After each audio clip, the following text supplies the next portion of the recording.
ऊपर रोड वाली तरफ चले जाएं और कलमा तैयबा का विर्द करें। ऐलान ऐलान ऐलान एक ज़रूरी ऐलान समाअत फरमाएं। तमाम एहलियाने मोहल्ला के लोग పహల్గాం దాడికి ప్రతీకారంగా భారత సైన్యం పాకిస్తాన్కు గట్టి షాక్ ఇస్తుంది. గురువారం అర్ధరాత్రి పాకిస్తాన్ దుశ్చర్యల నేపథ్యంలో భారత దళాలు కౌంటర్ అటాక్ షురూ చేశాయి. భారత వైమానిక దళం తర్వాత ఇప్పుడు నావికా దళం కూడా రంగంలోకి వచ్చింది. అరేబియా సముద్రంలో మోహరించిన ఐఎన్ఎస్ విక్రాంత్ కరాచీని లక్ష్యంగా చేసుకుని విధ్వంసం సృష్టించింది.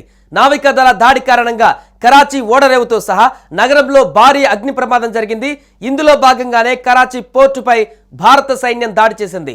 భారీ పేలుళ్లకు 10 కార్గో నౌకలు ధ్వంసమయ్యాయి.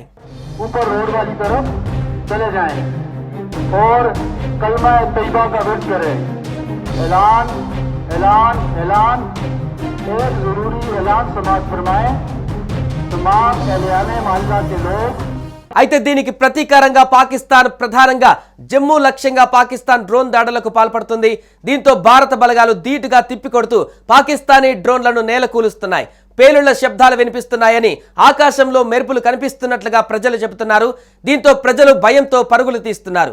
भाई ये जो रेड रेड आप देख रहे हो ना, ये हमारे डिफेंस की है।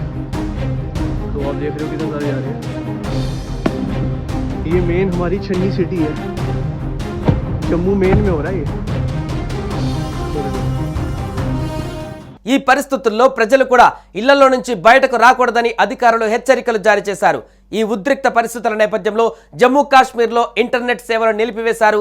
మొత్తానికి భారత పాక్ దేశాల మధ్య ఉద్రిక్త పరిస్థితులు నెలకొన్నాయి. ఎప్పుడు ఏం జరుగుతుందోనని ప్రజలు ఆందోళన చెందుతున్నారు. సుమన్ టీవీలో మీ పర్సనల్ అండ్ బిజినెస్ ప్రమోషన్స్ కోసం కింది నెంబర్కి కాంటాక్ట్ చేయండి.